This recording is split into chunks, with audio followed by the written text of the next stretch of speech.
para poner este tiempo en manos del Señor.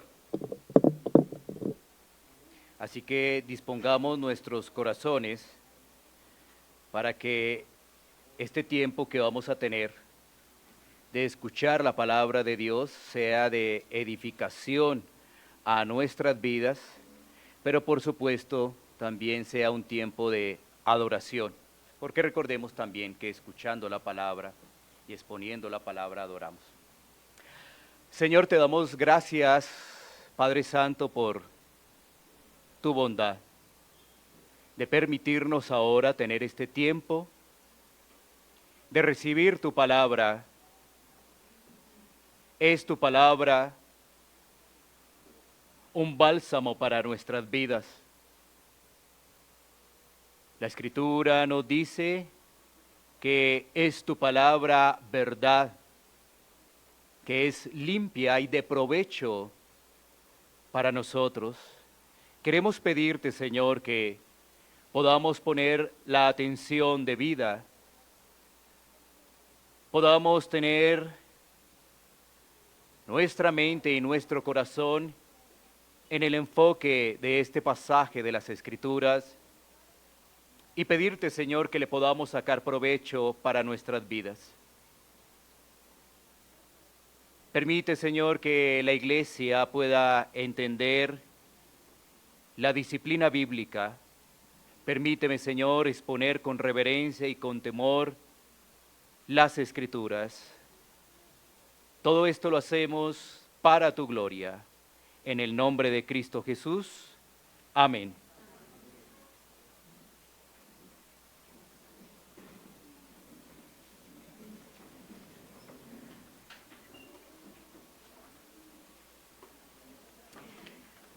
Muy bien. Estamos avanzando en esta corta serie que tiene que ver con esos privilegios de participar de la iglesia. Es un privilegio ser parte de la iglesia de Cristo. Y hoy nos corresponde hablar de el amor y disciplina en la iglesia local. Amor y disciplina en la iglesia local. El pasaje, como ya se leyó, Mateo 18, 15 al 20. Hagamos una breve introducción a este pasaje para que con base a ello podamos desarrollar lo que nos está enseñando Mateo 18, 15 al 20. Como hemos visto, el término iglesia para muchas personas puede resultar en múltiples definiciones. Cuando esto se presenta, alguien que realmente desea saber el concepto de iglesia se puede confundir. Sin embargo, gracias a Dios, tenemos las Escrituras, tenemos la Biblia. Ellas nos hablan la verdad y así podemos corregir y también tener claridad de qué es la iglesia, qué es la iglesia. Ahora, la Biblia nos enseña que la iglesia son los salvados por el Señor Jesucristo. Esto es por pura gracia y que debido a esa salvación, el Señor los convoca para que se reúnan en una iglesia local. Una vez más, para que no dejemos desapercibidos estos conceptos muy sencillos. La iglesia son los salvados por el Señor Jesucristo.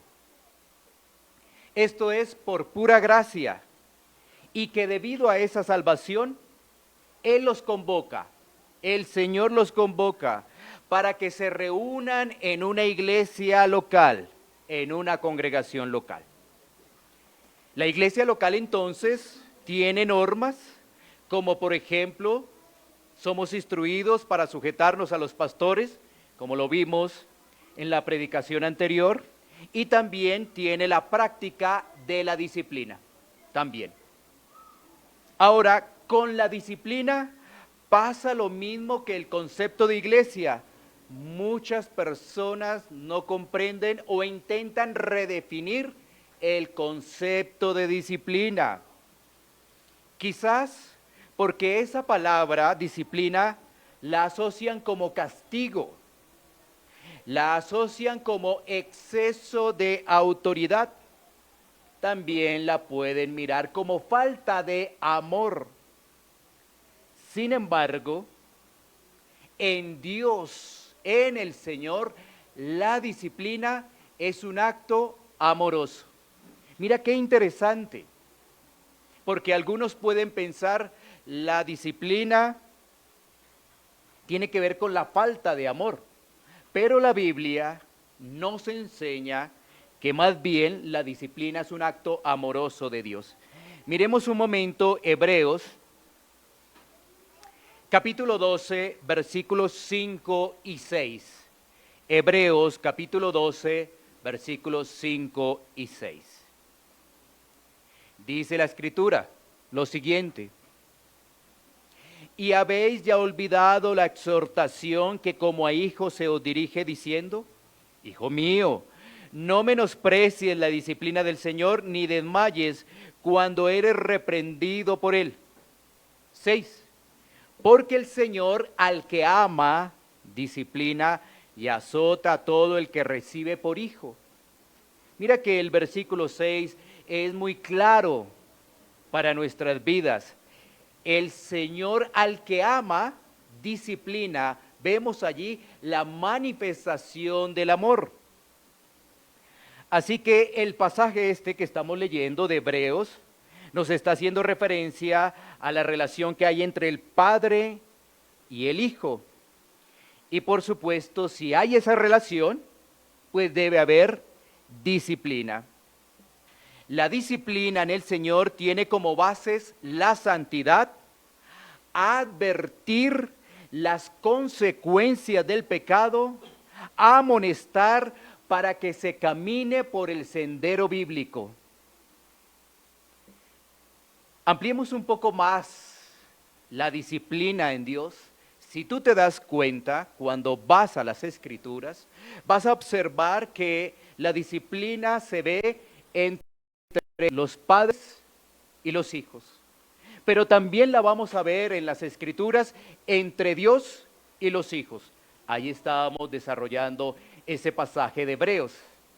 También la podemos ver que la persona, cuando el Espíritu Santo obra y esa persona se da cuenta de pecado, esa misma persona reconoce su pecado, es decir, está caminando bajo una disciplina bíblica, esa misma persona reconoce. Por eso el apóstol Pablo dice que él golpea su carne. Vamos a ver entonces también que está la disciplina entre hermanos y por supuesto allí en el marco de la iglesia local. Fíjate que la Biblia nos enseña en muchos de sus libros que las personas, los hijos de Dios, son disciplinados por los padres, por Dios mismo, la persona también reconociendo su pecado, los hermanos haciendo ver el pecado y por supuesto la iglesia local. Entonces, nuestro pasaje ya central nos va a traer claridad de la necesidad de la disciplina en la iglesia local y de la forma como se practica. Necesidad de disciplina en la iglesia local y la forma como se practica. Antes de entrar de lleno a nuestro pasaje de Mateo 18, miremos un poco el contexto del capítulo 18. ¿Qué nos trae ese contexto? Nos trae una situación particular con los discípulos, en este caso con Jesús, indagando estos discípulos sobre la importancia de ellos en el reino de los cielos, a lo cual Jesús les responde que deben hacerse más bien como niños, haciendo referencia a la humildad. También el contexto del capítulo 18 nos habla de la relación que tenemos con los hermanos y la necesidad del perdón. Y es bajo esa línea que tenemos el pasaje de Mateo 18, versículos 15 al 20, que lo vamos a dividir en 4 enunciados, 4 puntos. Vamos a tratar de ese pasaje. Vamos con el primero, que está en el versículo 15. Mateo, capítulo 18, versículo 15. ¿Cuál es ese primer punto? Es: la disciplina se presenta en el contexto de una relación familiar. La disciplina se presenta en el contexto de una relación familiar. Leamos una vez más ese versículo. Dice: por tanto, si tu hermano peca contra ti, ve y repréndele, estando tú y él solos. Si te oyere, has ganado a tu hermano. Observa el pasaje, dice: por tanto, si tu hermano. Entonces, esto nos permite afirmar que aquí hay una relación de dos personas que se están tratando familiarmente, se tratan como hermanos. Eso quiere decir que están bajo la unidad de Cristo. Miremos un momento Efesios capítulo 2, versículos 17 y 19. Efesios 2, 17 y 19. Y vino y anunció las buenas nuevas de paz a vosotros que estaban lejos y a los que estaban cerca, porque por medio de él los unos y los otros tenemos entrada por un mismo espíritu al Padre. Así que ya no sois extranjeros ni advenedizos, sino conciudadanos de los santos y miembros de la familia de Dios. Gracias a la obra de Cristo, gracias que esas personas han entendido lo que ha hecho Cristo, esas personas ahora hacen parte de la familia de Dios y están en unidad con Cristo y ahora se pueden tratar como hermanos. Antes eran extraños, ahora gracias a la obra de Cristo son hermanos, están unidos. ¿Qué nos permite comprender esto? Que aquellas personas que ven el cristianismo de forma individual están haciendo lo contrario a las enseñanzas bíblicas, donde se nos llama a amar a los hermanos. Si no amamos a los hermanos, pregunta, ¿será que el amor de Dios está en nosotros?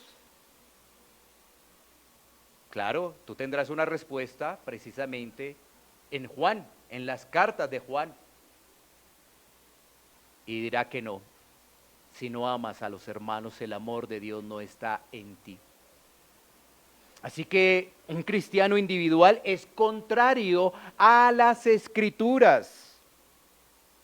Aquí también, en el pasaje que estamos haciendo referencia de Mateo 18:15, podemos ver implícitamente que esa hermandad en algunas ocasiones puede ser afectada por el pecado.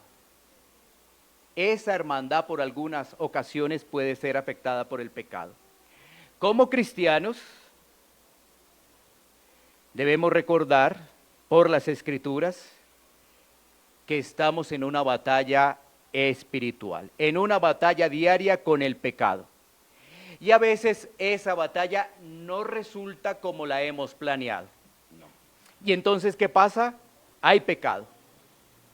Pero cuando eso sucede, la Biblia también nos enseña, nos ilustra y nos conduce qué debemos hacer. Por tanto, si tu hermano peca contra ti, ve, repréndele estando tú y él solos. Si te oyere, has ganado a tu hermano. Entonces, vemos acá que esa relación de hermandad se ve afectada por el pecado. Ya sea directamente con la persona o que el hermano observó el pecado del otro, ¿sí? Ya sea directamente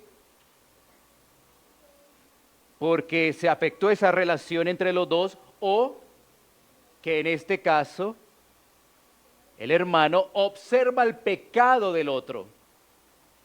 Entonces, ¿qué se debe hacer? Bueno, la Biblia nos dice que en una situación privada, en primera instancia, es decir, donde solo se involucran dos personas, no más sino dos personas, se debe ¿qué? Amonestar. Dos personas no más, se debe amonestar.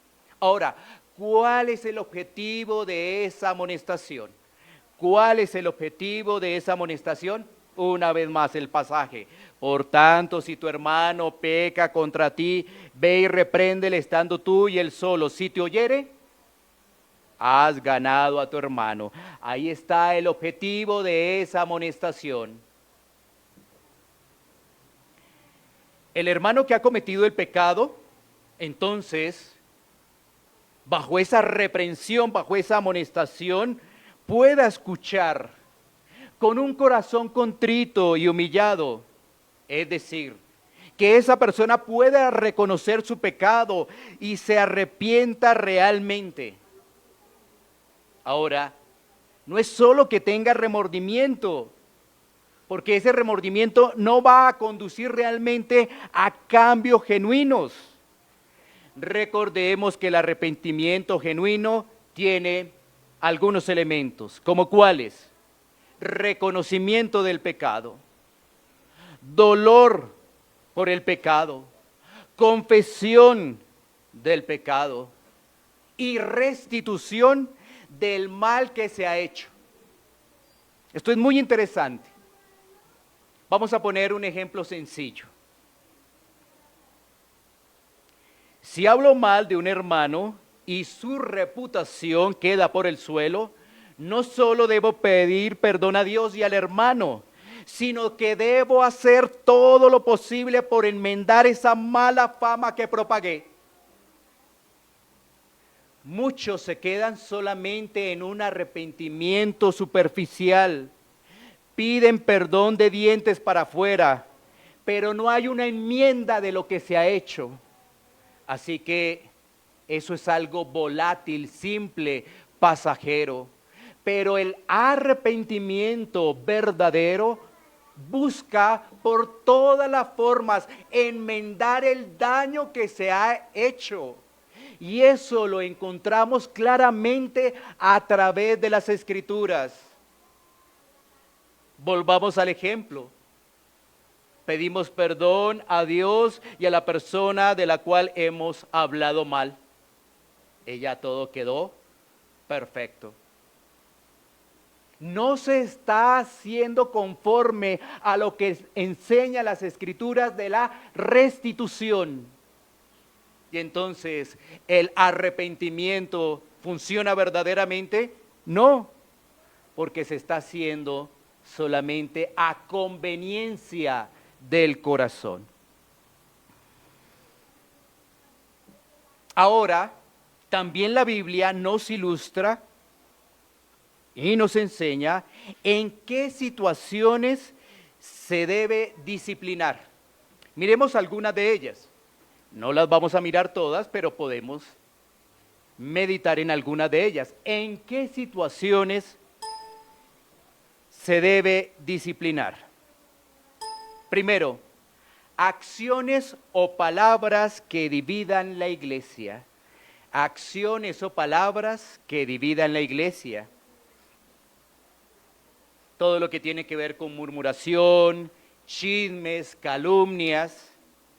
Mira lo que dice Tito 3:10. Tito 3:10. La Escritura nos dice lo siguiente: al hombre que cause divisiones después de una y otra amonestación, deséchalo. Así que la misma Escritura nos está enseñando precisamente esas causas para poder amonestar a los hermanos, porque recordemos que esta tiene una relación de familiaridad. Amonestamos a los hermanos, aquellos que, como lo dice el pasaje, causen divisiones. Pero por supuesto, todo tiene un orden, todo tiene un proceso. Segundo, pecados morales que corrompen la santidad de la iglesia. Pecados morales que corrompen la santidad de la iglesia, como por ejemplo el pecado sexual, como por ejemplo lo que tiene que ver con el robo, con la avaricia, todo eso, con la moralidad. Y aquí tenemos un pasaje que nos recuerda lo que estamos exponiendo. Primera a los Corintios, capítulo 5, versículos 9 al 11. Primera a los Corintios, capítulo 5, versículos 9 al 11. Dice allí el apóstol Pablo a esta iglesia: os he escrito por carta que no juntéis con los fornicarios, no absolutamente con los fornicarios de este mundo, o con los avaros, o con los ladrones, o con los idólatras, pues en tal caso sería necesario salir del mundo. 11. Más bien os escribí que no juntéis con ninguno que llamándose hermano fuere fornicario, o avaro, o idólatra, o maldiciente, o borracho, o ladrón, con el tal ni aún comáis. Vemos que aquí están esas amonestaciones que deben tener el debido proceso para aplicar conforme a las Escrituras la disciplina. Todo lo que tiene que ver con esos pecados morales que están corrompiendo que la santidad de la iglesia deben ser amonestados. Tercero, falsas enseñanzas. Falsas enseñanzas. Primera Timoteo 1, 19, 20. Primera Timoteo 1, 19, 20. Dice la Escritura: manteniendo la fe y buena conciencia, desechando la cual naufragaron en cuanto a la fe algunos, de los cuales son Himeneo y Alejandro, a quienes entregué a Satanás para que aprendan a no blasfemar. Aquellos que persisten en enseñar cosas contrarias a las Escrituras debido a su terquedad y que no aceptan que están equivocados, lo que hacen es estar confundiendo, enseñando cosas que no son bíblicas, y esto produce confusión y división. Así que el hombre, por no mortificar el orgullo, muchas veces no se da cuenta de que está pecando. Pero ahí está los beneficios de la iglesia local. El hermano en primera instancia, privadamente, va a amonestar, pero esa amonestación tiene un objetivo. ¿Cuál es el objetivo de esa amonestación? El pasaje es muy claro para nosotros: ganarlo, ganar al hermano. Pero eso, recuerden, debe estar bajo el mandato del amor. Si no se actúa bajo el amor, ¿qué va a producir? Va a producir que los corazones se resientan y se cierren aún más y no escuchen el consejo. Y esto nos lo recuerda Gálatas, capítulo 6, el versículo 1. Gálatas 6, 1. Ahí el apóstol Pablo se dirige a la iglesia y dice: hermanos, si alguno fuere sorprendido en alguna falta, vosotros que sois espirituales, restauradle con espíritu de mansedumbre, considerándote a ti mismo, no sea que tú también seas tentado. Es que no podemos estar advirtiéndole a otra persona el pecado si no lo hacemos con amor y pensando que aún podría pasar con nosotros. Debemos hacerlo con amor. Y este primer punto que hemos hecho referencia a que la disciplina tiene una relación familiar, nos puede dejar en claro lo siguiente. 1. El buscar al agresor es un acto de amor. El buscar al agresor es un acto de amor. 2. El buscar al agresor tiene que ver con la restauración de la relación familiar. El buscar al agresor tiene que ver con la restauración de la relación familiar. 3. El buscar al agresor no debe causar en el ofendido sentimientos de superioridad, como lo siguiente: como él no viene, yo sí puedo, yo voy a buscarlo. No, eso no debe estar en nosotros, ese sentimiento de superioridad. Por el contrario, nosotros lo que debemos entender es que estamos en el camino que nos enseña las Escrituras. ¿Qué se pensaría? ¿Qué es lo general? Si él me ofendió, pues que venga, pida perdón. ¿Qué te enseña la Biblia? Vamos, o va, porque estamos hablando en primera instancia en un tema privado. Va, porque es un tema privado. 4. El buscar al agresor debe hacerse con prudencia para no participar a otro de la situación. Debe hacerse con sabiduría y recordar en todo momento que es privado. Una vez más, este último punto. El buscar al agresor debe hacerse con prudencia para no participar a otro de la situación. Hacerlo con sabiduría, porque se debe recordar que es privado. Privado. Vamos a pasar a nuestro segundo punto. El segundo punto es el avance del proceso disciplinario. El avance del proceso disciplinario, versículos 16 al 18 de nuestro pasaje central. Versículos 16 al 18. Así que volvamos a mirar en nuestras Biblias esos dos versículos siguientes. Mas, si no te oyere, toma aún contigo a uno o dos, para que en boca de 2 o 3 testigos conste toda palabra. Si no los oyere a ellos, dilo a la iglesia, y si no oyere a la iglesia, tenle por gentil y publicano. Aquí tenemos entonces el avance de ese proceso disciplinario en esos dos versículos. Entonces, ¿cómo vamos? El Señor nos ilustra el caso de un hermano que pecó contra otro. Entonces el ofendido busca al ofensor para hacerle ver el pecado. Todo esto se hace en amor, buscando la restauración. El segundo paso, lo que tenemos allí específicamente en el versículo 16, es que si el hermano no oye la amonestación, ahora se pasa a traer 1 o 2 testigos para que conste toda palabra. Miremos la importancia de los testigos en la Biblia. Miremos 2 pasajes. Deuteronomio 19:15, para mirar la importancia de los testigos. Deuteronomio 19:15. Dice la Escritura: no se tomará en cuenta a un solo testigo contra ninguno en cualquier delito ni en cualquier pecado en relación con cualquier ofensa cometida.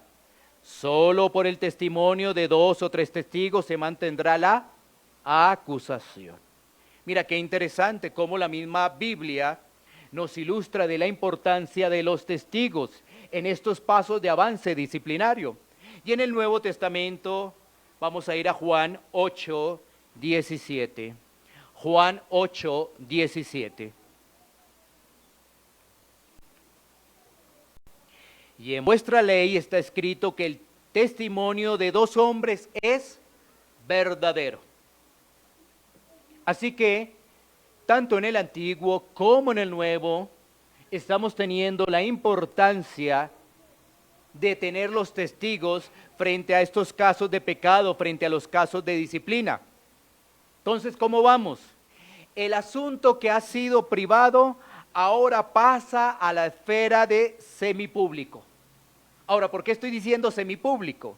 Porque ahora se ven involucrados testigos. Hay otras personas ya involucradas, entonces por eso he dicho semipúblico. Así que el proceso va avanzando, pero todo eso está buscando que la persona reconozca su pecado. Aquí vemos entonces, una vez más, la manifestación del amor de Dios. Personas interesadas en el amor de Dios para hacerle ver al que ha pecado que debe arrepentirse. Así que aquí también de este versículo 16 podemos resaltar algunos puntos, como cuáles.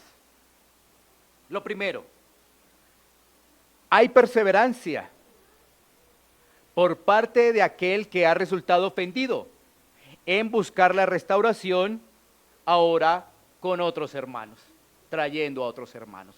Hay perseverancia, es decir, la cosa no quedó ahí, se insiste para que ahora con otros hermanos el pecador pueda arrepentirse. Segundo, los testigos son muy importantes porque pueden evaluar la situación y cómo está el proceso.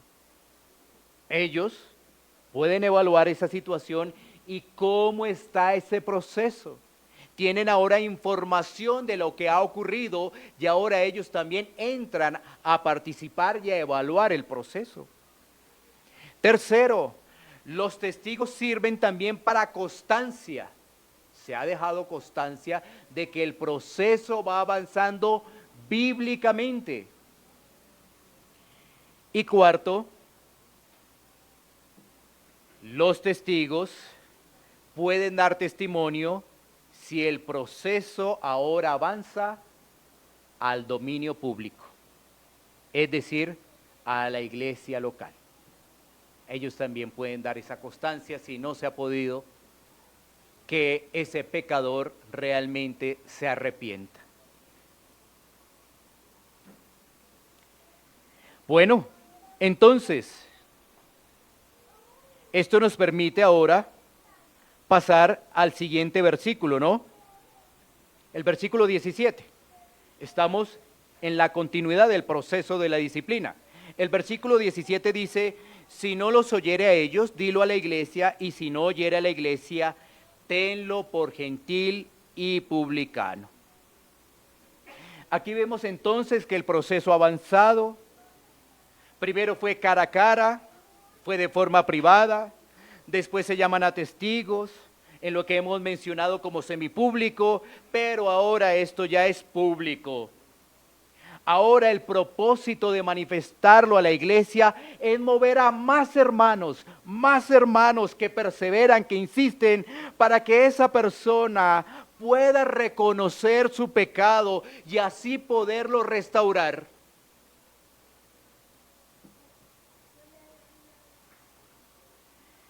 Así que el pasaje nos dice que si esa persona no oye, en esa instancia que se ha llegado, hay que tratarlo como gentil y publicano. ¿Y qué significa eso de gentil y publicano?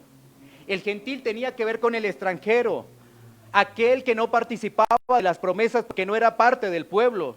Y el publicano era considerado un traidor, era un judío traidor, porque se había vendido a los romanos.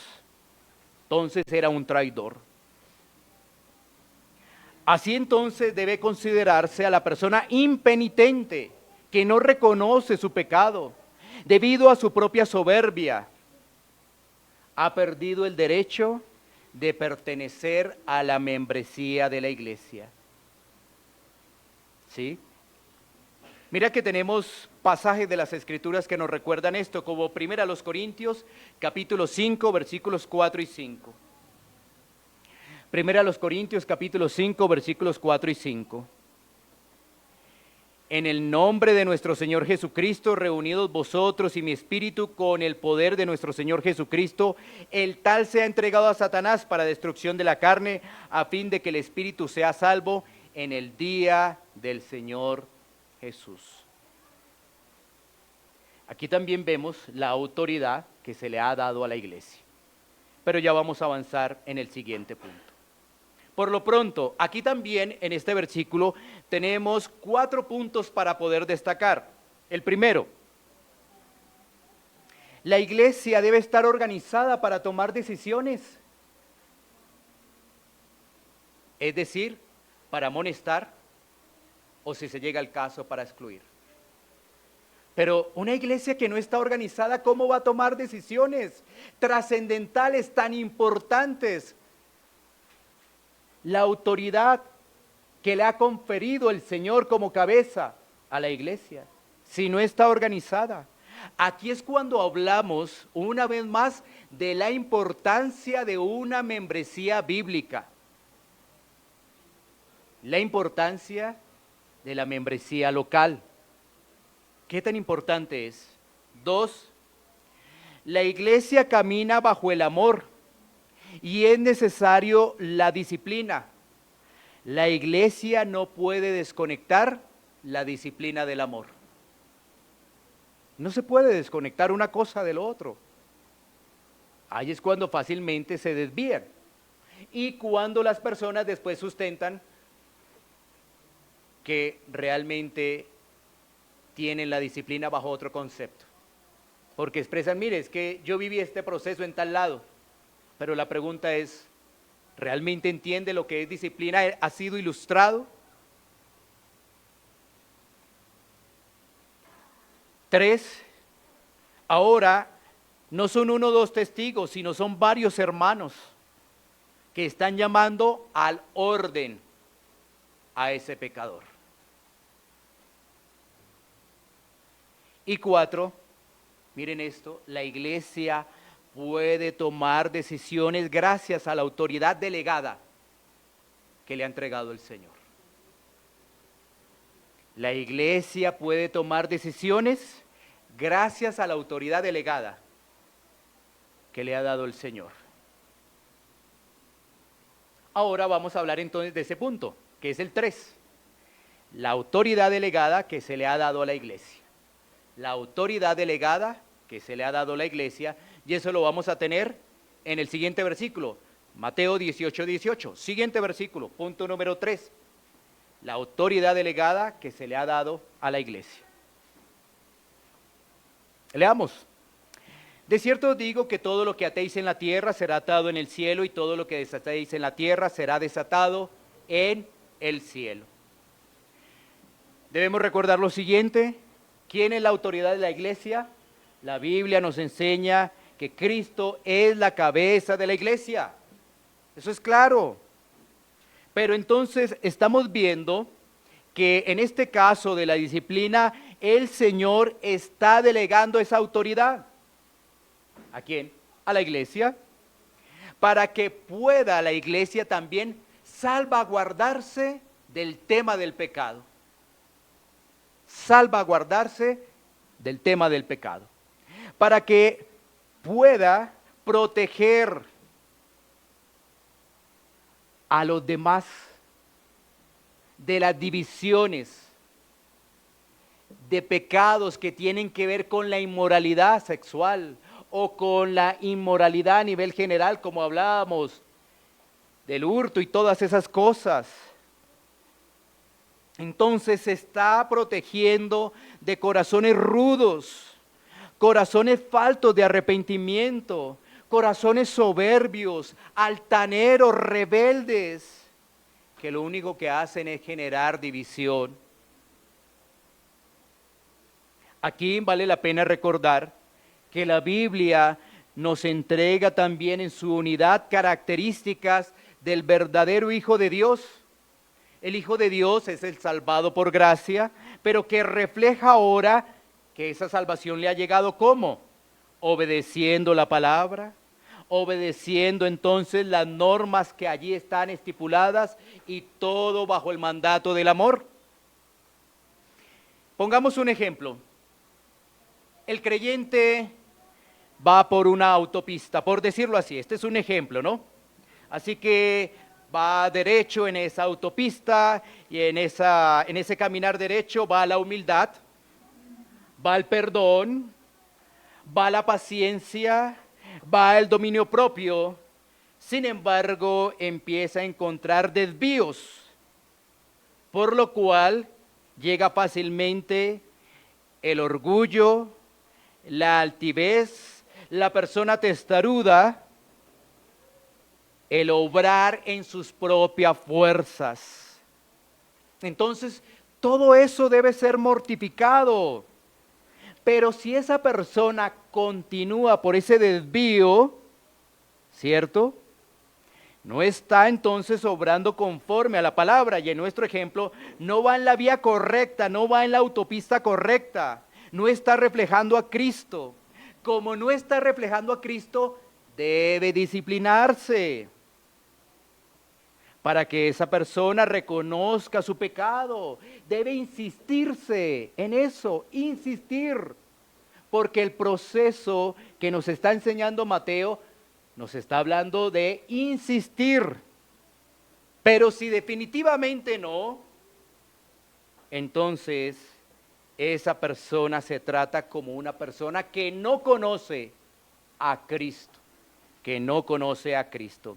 Y es allí donde vemos la autoridad delegada que se le entrega a la iglesia, ¿no? Porque es la iglesia la que está diciendo en estos momentos, no conoce a Cristo, porque se le ha amonestado, pero no ha ido al arrepentimiento.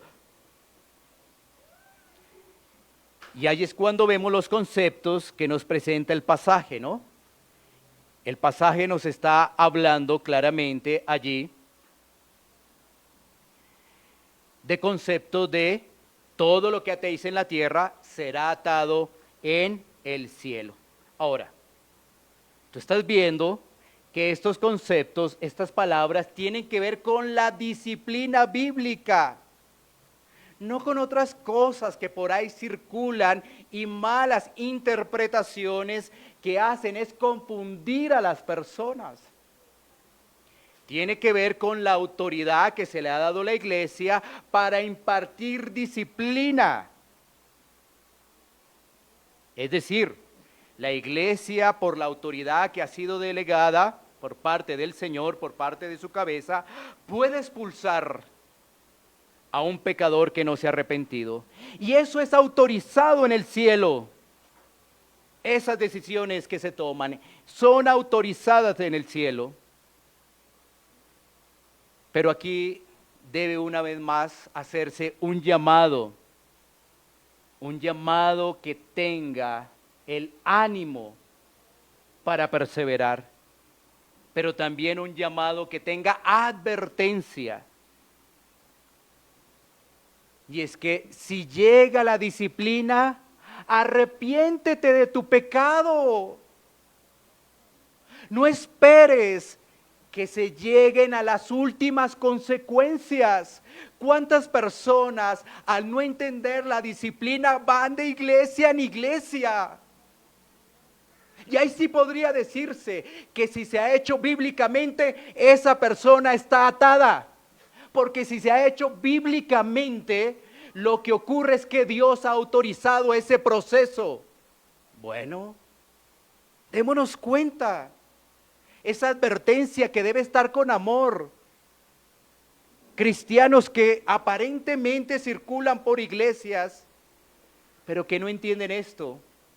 Pero si el proceso fue debido, fue como lo dice la Escritura, esta persona puede estar en otra iglesia, pero realmente no es cristiano. No lo es. Porque estamos viendo lo que nos enseña las Escrituras. Ahora pasemos al cuarto y último punto, que lo tenemos en los versículos 19 y 20. 19 y 20. Vamos a leerlo y decimos nuestro cuarto punto. Otra vez os digo que si dos de vosotros se pusieren de acuerdo en la tierra acerca de cualquiera cosa que pidieren, les será hecho por mi Padre que está en los cielos, porque donde están dos o tres congregados en mi nombre, allí estoy yo en medio de ellos. El cuarto punto es la necesidad de sabiduría para aplicar la disciplina. La necesidad de sabiduría para aplicar disciplina. Estos dos versículos nos recuerdan que hay una necesidad muy grande en la iglesia de depender del Señor para tomar esas decisiones. Hay una necesidad muy grande de depender del Señor. Bueno, esto es de todos los cristianos, por supuesto, pero estos pasajes nos recuerdan y nos permiten una vez más compartirlo a la iglesia.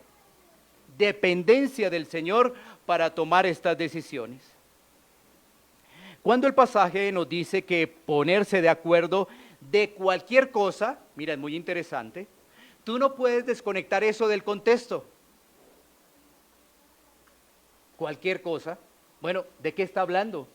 Está hablando de los casos de disciplina.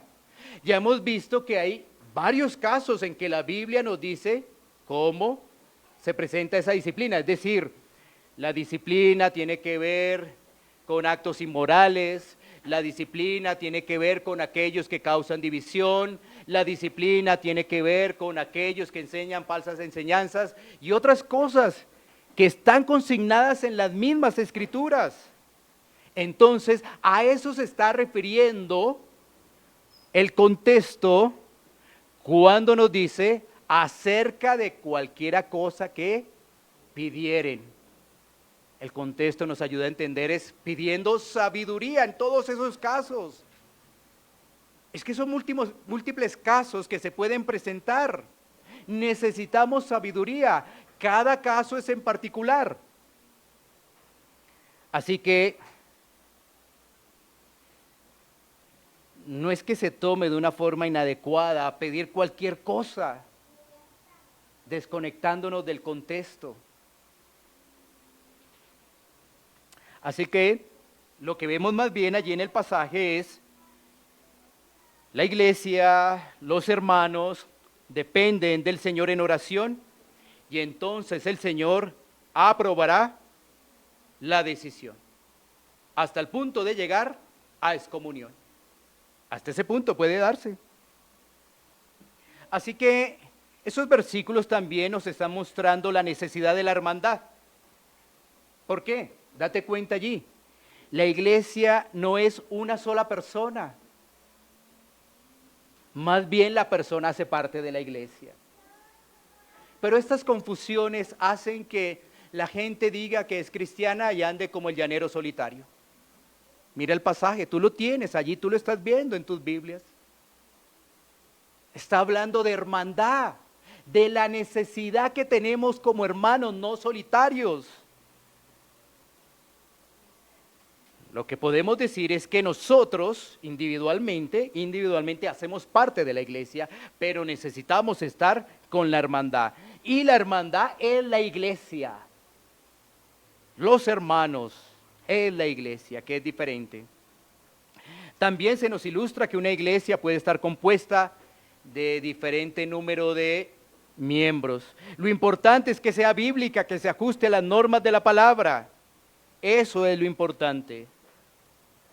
Y no podemos desconectar este pasaje que está hablando de un tema de disciplina de la iglesia local. Iglesia local.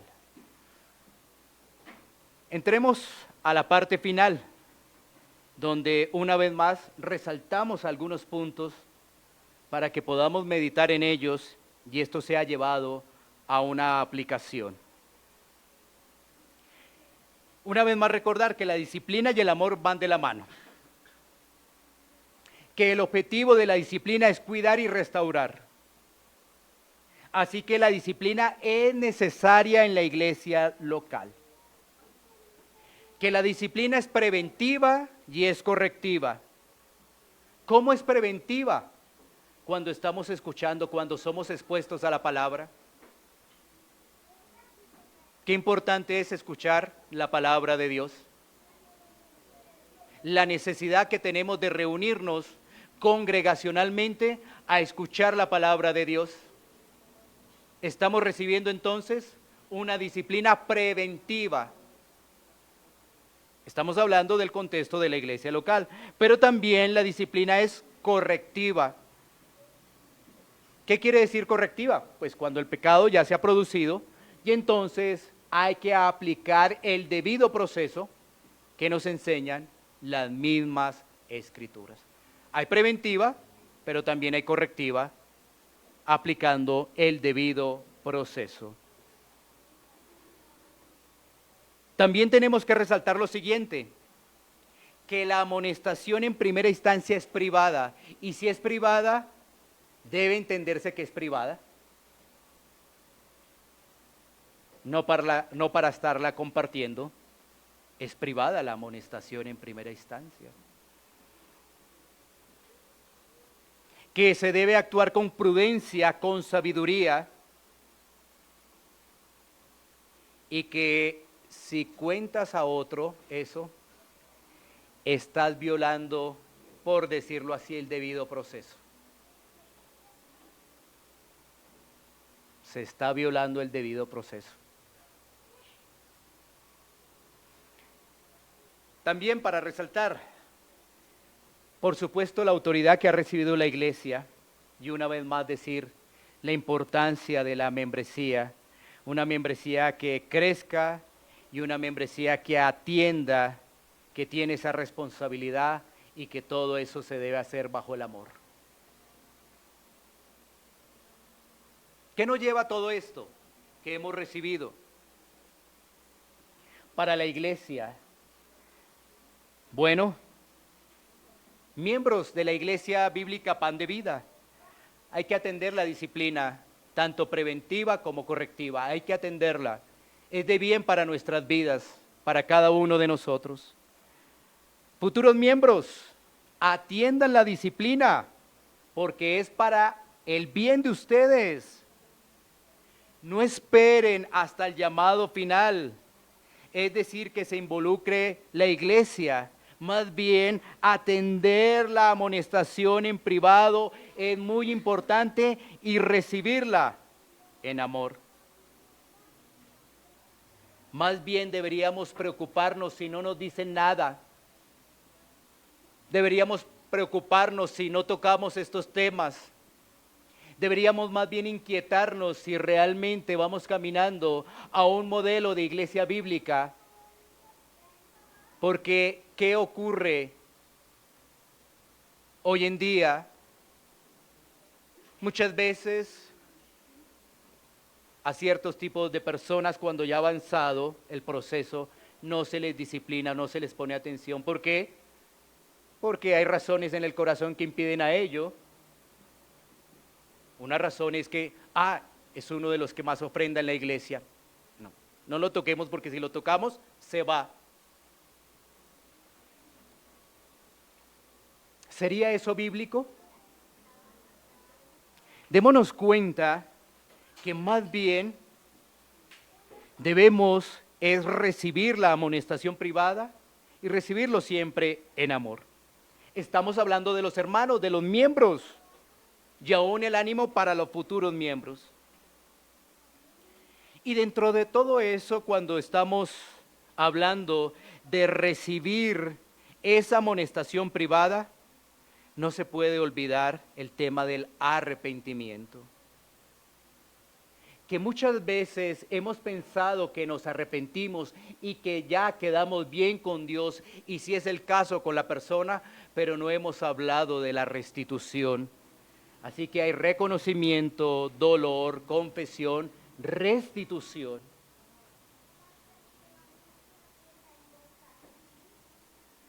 Tenemos que hablar que el arrepentimiento es un estilo de vida del creyente. El verdadero arrepentimiento viene de Dios y es una necesidad apremiante en nuestras vidas. Cuando nosotros exponemos estos pasajes, tenemos una vez más que animar a la iglesia a que a la necesidad de unirte al cuerpo de Cristo. Porque ¿sabes qué? Si no avanzamos, si aquellos no toman esa decisión, ¿qué va a ocurrir? Bueno, entonces uno dice, ya entiendo, me quedo sin disciplina. Y entonces, eso no funciona en mi vida. Pero ¿qué tenemos hoy en día? Nadie me puede decir nada. Espérate, pero eso es contrario a las Escrituras. ¿Recuerda cuando pusimos el ejemplo de estar en una autopista? Entonces, ¿cómo es el cristiano? Humilde, dispuesto, paciente. Porque uno dice, no, ¿para qué me involucro con la iglesia local si me van a amonestar en algún momento? Un hermano me va a amonestar, obviamente en el amor. ¿Para qué me involucro? ¿Para qué esos dolores de cabeza? Delicado, esos pensamientos son de la carne y no son productivos para tu vida. No van a hacer que veas tu pecado y la necesidad de arrepentimiento, pero aquí hay algo grave cuando tú no ves eso. Y lo grave es, ¿qué va a pasar contigo el día que partas de este mundo?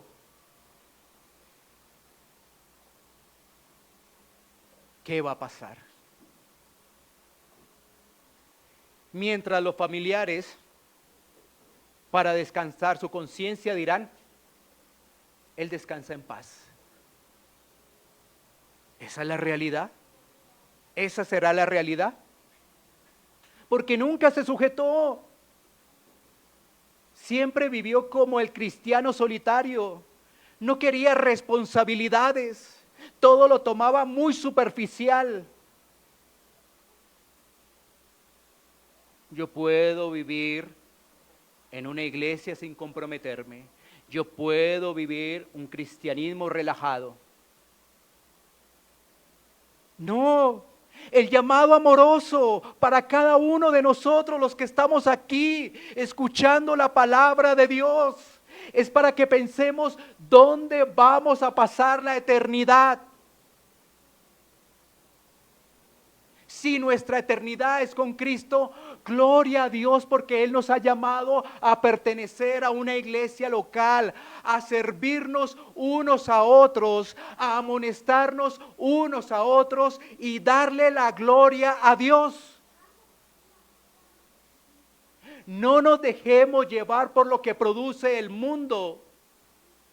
El mundo produce falsificación de información. Es decir, noticias falsas para que tu corazón se ajuste a esas noticias y viva relajado. Pero el peligro es inminente, inminente.